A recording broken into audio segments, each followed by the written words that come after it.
अस्सलाम वालेकुम। आज हम बात करेंगे प्यारी निम्मो के 45 एपिसोड के बारे में। तो वीडियो शुरू करने से पहले हमारे चैनल को सब्सक्राइब कर लीजिए अगर अभी तक आपने नहीं किया, ताकि हमारी हर न्यू वीडियो आप तक पहुंच सके। यहाँ पर निम्मो आती है रीना के पास और उससे आके माफ़ी मांगती है और कहती है कि प्लीज़ मुझे अबान के पास जाने दे, अगर मेरे से कोई गलती हो गई है तो मुझे माफ़ कर दे। लेकिन रीना कहती है कि तुम उसके पास नहीं जा सकती, मैंने जो एक दफ़ा फ़ैसला कर दिया सो कर दिया। निम्मो बहुत ज़्यादा उनकी मिन्नत करती है, लेकिन रीना नहीं मानती है। इतनी देर में फरजाना आती है और उनके लिए चाय ले आती है। तभी वो कहती है कि चाय रख दो और साथ ही वो वहाँ से उठ के चली जाती है। यहाँ पर जैसे ही ज़ियान को पेपर्स वगैरह के बारे में पता लगता है, वो बहुत ज़्यादा खुश हो जाता है और फ़ौरन अपनी अम्मी को कॉल करता है और उन्हें कहता है कि अब तो आप वाकई ही मलका आलिया हो गई हैं, जो कि बाबा आपको कहते थे। जब ये बातें सुनती है रोशनी तो उसे बहुत ज़्यादा गुस्सा आता है और वो कहती है कि काम की बात करो। तो ज़ियान बताता है कि बहुत जल्द अब हम अमीर होने वाले हैं। यहाँ पर निम्मो बहुत ज़्यादा परेशान होती है अबान की वजह से। तभी वो उसके लिए रोज़ तेल बनाती है ताकि उसकी मालिश और वह जल्द सेहतियाब हो सके, और आलम को देती है कि तुम जाके मालिश कर देना, क्योंकि मैं तो उसके पास जा नहीं सकती। आलम जब उसकी इतनी केयर देखता है तो वो भी हैरान हो जाता है। यहाँ पर जैसे ही वो तेल लेकर आता है, रीना अबान के कमरे में ही होती है। आलम बताता है कि निम्मो घंटों तेल बनाती है और बहुत मेहनत कर रही है, और उन्होंने ही कहा है कि ये अबान बाबा के पाँवों पे मलो। जब रीना उसकी इतनी कदर और मोहब्बत देखती है तो वो सोचने पे मजबूर हो जाती है कि कहीं वो गलत तो नहीं करी। यहाँ पर जैसे ही रोशनी वो पेपर्स देखती है जिस पे साइन हो जाते हैं तो वो बहुत ज़्यादा खुश होती है और कहती है कि आखिर वो दिन आ ही गया जब मैं रीना से जीत जाऊंगी और उसे मैं बीच सड़क पे ले आऊंगी। अब देखना मैं उसके साथ क्या करूंगी। जब ये बातें ज़ियान सुनता है तो कहता है कि हाँ मोम, ये तो ठीक बात है। साथ ही उसे कहता है कि लेकिन एक मसला भी है, ये सिर्फ टेम्परेरी पेपर है। जब ये बात अनीता को पता लगती है तो कहती है कि मैं भी सोच रही थी कि वो कैसे साइन कर सकती हैं, लेकिन अब क्या बनेगा। तो वो कहता है तुम परेशान ना हो। यहाँ पर जैसे ही अनीता बैठी होती है तो निम्मो उसके पास आती है। तो अनीता कहती है तुम अभी तक घर से गई नहीं, मैं तो समझी कि तुम निकल गई होगी। वैसे भी मामा ने जब तुम्हारी मामी को और तुम्हारे इन लॉज को बुलाया था, उन्होंने तुम्हारी सारी हकीकत बताई है, इसी वजह से तो तुम्हें अबान से दूर किया गया है। जब निम्मो को ये बात पता लगती है कि यहाँ पर उसकी मुमानी आई थी और रिजवाना, तो बहुत ज़्यादा परेशान हो जाती है। जैसे ही रीना अपने ऑफिस में जाती है, उसकी एम्प्लॉय आती है और उसके साथ मीटिंग्स वगैरह डिस्कस कर रही होती है। रीना के दिल में यही बात चल रही होती है कि उसने निम्मो के साथ बहुत ज़्यादा ज़्यादती कर दी है। उन्हें उन लोगों की बातें नहीं माननी चाहिए थी और अबान और निम्मो को अलग नहीं करना चाहिए था। फ़ौरन वो घर आ जाती है। जैसे ही रोशनी आती है शॉपिंग करके, तभी फरजाना कहती है कि मैं कब से आपका वेट कर रही थी, एक बहुत ही ज़रूरी बात आपको बतानी थी।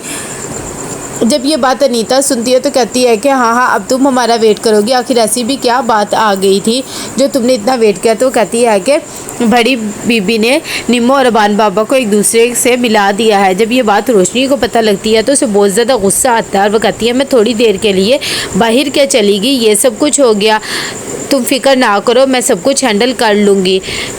इस बात पे फरजाना कहती है कि हाँ, मैंने तो सिर्फ आपको बताना ही था।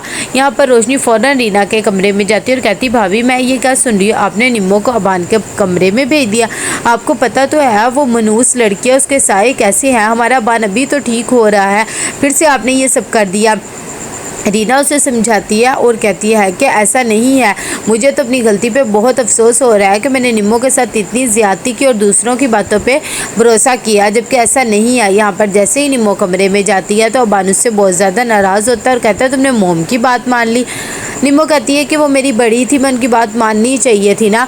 अच्छा खैर, अब आप मुझे माफ़ कर दें, आइंदा मैं आपको कभी भी छोड़ के नहीं जाऊँगी। अबान उसे कहता है कि तुम्हें मेरे पे भरोसा रखना चाहिए था। अब मैं वो पागल अबान नहीं रहा, मैं तुम्हारे लिए स्टैंड ले सकता हूँ, तुम मुझसे दूर क्यों गई। यहाँ पर जैसे ही शाम को खाना तैयार कर रही होती है निम्मो, तभी रोशनी आ जाती है और उसे कहती है तुम तो बहुत ज़्यादा खुश होगी ना कि तुम जीत गई हो, लेकिन ये खुशी ज़्यादा दिन नहीं है, देखना तुम्हें इस घर से बहुत जल्द मैं निकलवा के ही दम लूँगी। जब ये बातें निम्मो सुनती है तो वो कहती है कि क्या बातें कर रही हैं आंटी, आप तो ये हार जीत के मामले में पड़ी रहती हैं, और वैसे भी मैं इस घर से कभी भी नहीं जाऊँगी, चाहे आप जो भी कर ले।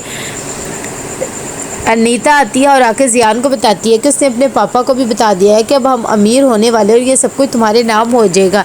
ज़ियान जब ये बात सुनता है तो कहता है कि तुम पागल तो नहीं होगी, अभी किसी को भी नहीं बताना था, ये बात हद हो गई है तुम्हारे वाली।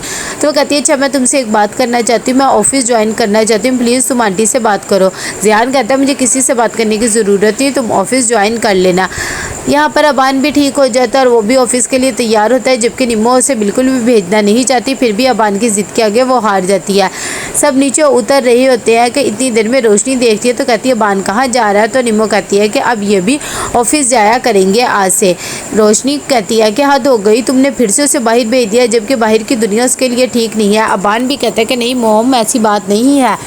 इतनी देर में ज़ियान कहता है फ़िक्र ना करें, मैं कह दूंगा, इसका ख्याल रखा करें। लेकिन अबान कहता है कि मुझे किसी के भी कहने की ज़रूरत नहीं है, मैं अपना ख्याल खुद बहुत अच्छे से रख सकता हूँ। और वो निम्मो से मिलता है और कहता है कि तुमने बिल्कुल भी परेशान नहीं होना, सब ठीक हो जाएगा। निम्मो भी कहती है चलो ठीक है। यहाँ पर जैसे ही रीना ऑफिस आती है तो अपने लॉयर को बुलाती है और कहती है कि मैंने अपनी जायदाद की वसीयत में चेंजिंग्स वगैरह करनी है। तो वो कहते हैं कि ठीक है, जो आप चेंजिंग करवाना चाहती हैं आप मुझे बता दें, मैं वैसे ही कर दूँगा। रीना कहती है कि मेरी सारी प्रॉपर्टी अबान, निम्मो और शेयान के बीच में डिवाइड कर दें। तो वो कहते हैं कि चले ठीक है ऐसे ही कर देंगे। कहती है हाँ मैं अपनी ज़िंदगी में ही ये सब कुछ करना चाहती हूँ। यहाँ पर आलम आकर निम्मो को स्टोर की चाबी देता है और उसे कहता है कि बहुत एहतियात से रोशनी बीबी को पता ना लगे। वो कहती है ठीक है। इतनी देर में ज़ियान कॉल करता है रोशनी को और कहता है कि फ़ौरन लॉयर ने बुलाया है। जब ये बात रोशनी सुनती है तो कहती है पता नहीं क्या हो गया, अच्छा ठीक है मैं आती हूँ। और वो लॉयर के पास चले जाते हैं और कहते हैं कि इतनी इमरजेंसी में क्यों बुलाया है। लॉयर कहता है कि मैंने आपको पहले भी बताया था ये पेपर्स टेम्परेरी है, तो प्लीज़ आप कुछ ना कुछ जल्दी करें। यहाँ पर निम्मो जाती है और स्टोर रूम को खोलती है और चीज़ें वगैरह देखने लग जाती है। तभी उसे पता लगता है कि रोशनी अमान से प्यार करती थी और इन दोनों की एंगेजमेंट भी हुई थी। वो ये बात सोच के हैरान हो जाती है और सोचती है कि इनकी आखिर एंगेजमेंट क्यों टूटी। तो कैसा लगा आपको ये एपिसोड, लाइक कमेंट शेयर करके लाजमी बताइएगा। अल्लाह हाफिज़।